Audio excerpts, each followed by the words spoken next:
بعض لوگوں نے، بعض ہومیوپیتھ نے برائنیا کو اس طرح، مجھے اب کتابیں یاد نہیں لیکن مجھے یہ یاد ہے کہ وہ اس سے مجھے یہ تاثر پڑا تھا، اور شروع میں غلط سمجھتا رہا برائنیا کو. برائنیا کا مطلب یہ تاثر ہے کہ نرم مسکولر فائبر جن کو جلدی تھکاوٹ ہو جائے، فلیبی ٹائپ کا، یہ غلط ہے بالکل. برائنیا مضبوط اسٹرانگ مسکولر فائبر کے لیے بھی چوٹی کی دوا ہے، اور یہ کوئی تفریق نہیں ہے اس کے لیے کہ کمزور مسکولر فائبر ہوں یا اسٹرانگ ہوں. مسلز کی پین جو سارے جسم میں ہو، جیسی ملیریا کے بخار سے پیدا ہوتی ہے، وہ خاص طور پر برائنیا کے مشابہ ہے. اور بعض لوگوں کو بعض مزمن بیماریاں ایسی ہو جاتی ہیں جن میں ٹانگوں میں چلنے پھرنے کی طاقت کم ہو جاتی ہے.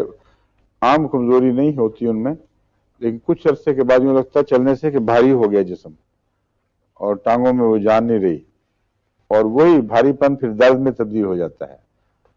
عام طور پر ایلوپیتھک ڈاکٹر کہتے ہیں اس کا ہمارے پاس کوئی علاج نہیں ہے. وہ سمجھتے ہیں کہ وہ خون کا دوران متاثر ہو چکا ہے، اس وجہ سے اس کا کوئی علاج نہیں.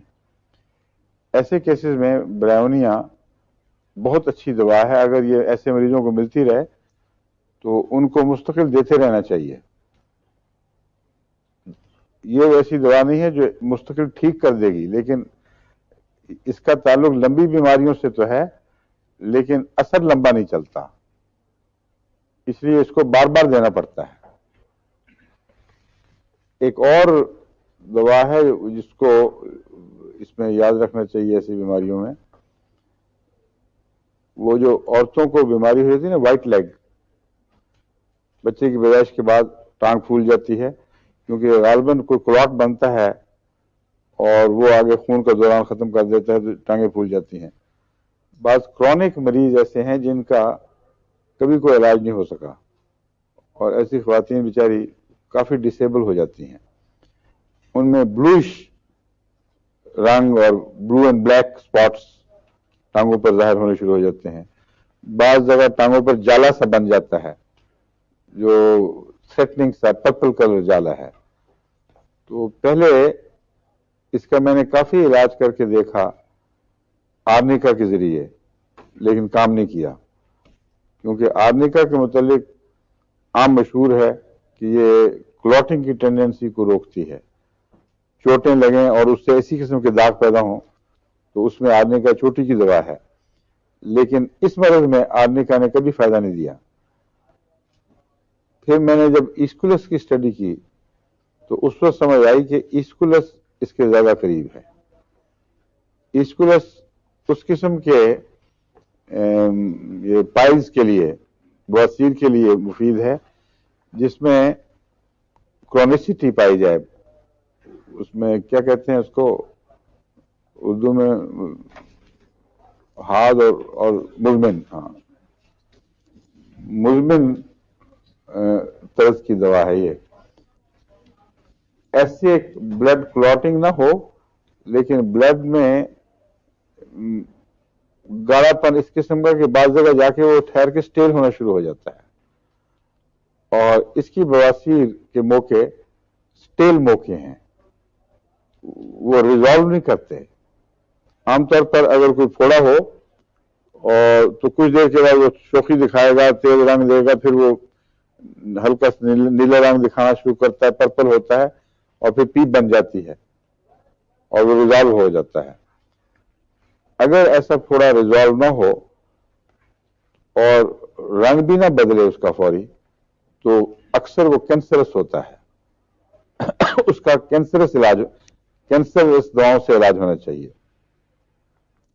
لیکن اگر وہ نظر آنے والا ہے تو آج کل کے ڈاکٹروں نے تجربہ کر کے دیکھا ہے، بعض جگہوں نے، میں نے ان کا مطالعہ کیا ہے کہ شہد کی لوکل اپلیکیشن سب سے زیادہ مؤثر دوا ہے. خالص شہد کینسر کے زخم کے اوپر لگایا جائے تو کوئی اور دوا جہاں فائدہ نہیں دیتی وہاں شاید فائدہ دیتا ہے. بعض ڈاکٹروں نے تو یہاں تک کہا ہے کہ وہ ٹھیک ہو گیا اس سے.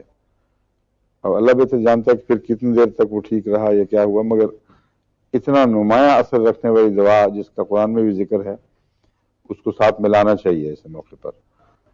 لیکن اگر بلو ہو اور پھر ریزالو نہ کرے، پی نہ بنائے، تو وہ ایسکولس ہے. دیکھنے سے اس کی شکل آرنیکا دکھائی دے گا، لیکن آرنیکا میں یا تو وہ چیز ختم ہو جاتی ہے یا پھر وہ ٹھیک ہو جاتی ہے. جو پرماننٹ بیٹھ رہنا اور تنگ کرنا، نہ اس طرف کا نہ اس طرف کا، یہ ایسکولس ہے. اس لیے جن احمدی ڈاکٹروں کے زیر علاج ایسی خواتین ہیں جن کی میں اس سے ملتی جلتی علامتیں پائی جاتی ہیں، ان کو میرا مشورہ ہے کہ یہ استعمال کر کے دیکھیں اور پھر مجھے بتائیں کہ کوئی فائدہ ہوا ہے یا نہیں. برائونیا بالعموم شروع میں اس میں مفید ہے. جو وائٹ لیگ ہوتی ہے رائٹ سائڈ کی، یہ مزمن نہ ہو، ابھی شروع میں ہو تو اس وقت آرنیکا میں نے دیکھا فائدہ پہنچاتا ہے. آرنیکا برائونیا کے ساتھ ملا کر دیں اگر دائیں طرف کی ہو، اور اگر بائیں طرف کی ٹانگ میں ہو تو آرنیکا اور لیکسز ملا کر دی جائے. تو یہ اللہ تعالیٰ کے فضل سے عموماً فائدہ پہنچانے والی دوائیں ہیں. آپ پوری مرض پہ قابو پا سکیں یا نہ پا سکیں، مگر بہت مفید ہیں. بعض چیزوں کا انفیکشن سے تعلق ہوتا ہے. اس بیماری میں بھی بعض دفعہ رحم کی تکلیفیں اس کی انفیکشن وغیرہ اس قسم کی بیماریاں پیدا کر دیتی ہیں. اس لیے اس کے لیے میں بالعموم احتیاطاً آرنیکا اور برائونیا جب استعمال کرتا ہوں وائٹ لیگ میں، جو آغاز میں یعنی بڑی ہی نہیں، اس وقت سلفر اور پیروجن ملا کر ساتھ دے دوں تو میں نے دیکھا ہے اس سے بالعموم بہت اچھا فائدہ ہوتا ہے.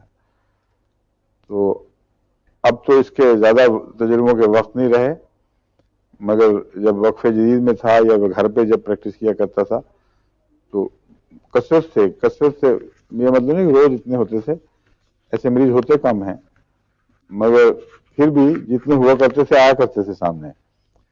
اور اس میں نے یہی دیکھا ہے کہ شروع میں دو تو فائدہ مند ہے، دیر ہو جائے تو پھر یہ دوائیں فائدہ نہیں دیتی. اس کے لیے میں نے سوچا ہے کہ ایسکولس ممکن ہے فائدہ دے سکے.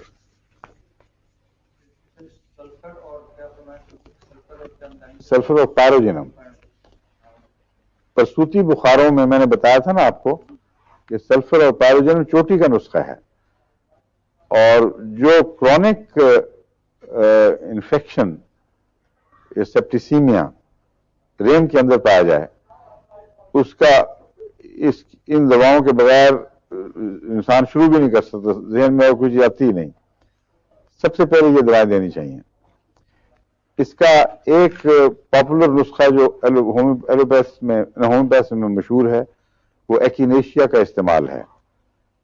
ایکینیشیا مدر ٹنکچر میں کہتے ہیں اگر دی جائے تو پرسوتی بخاروں میں بہت مفید ہے، مگر مجھے تو کبھی کوئی اس کا خاص فائدہ نظر نہیں آیا. مدر ٹنکچر میں تو میں نے دیکھی وہ خاص ایسا کوئی فائدہ نہیں ہوا. لیکن برائونیا اور پیروجنم کے متعلق تو میں گواہ ہوں کہ یہ اللہ تعالیٰ کے فضل سے بہت گہرا اثر کرنے والی، یعنی ایسا کہ علاج کرنے والے کا دل خوش ہو جاتا ہے کہ علی مریض آیا کہ ٹھیک ہے پہلے سے بہت بہتر ہوں. تو اس کو آپ یاد رکھیں.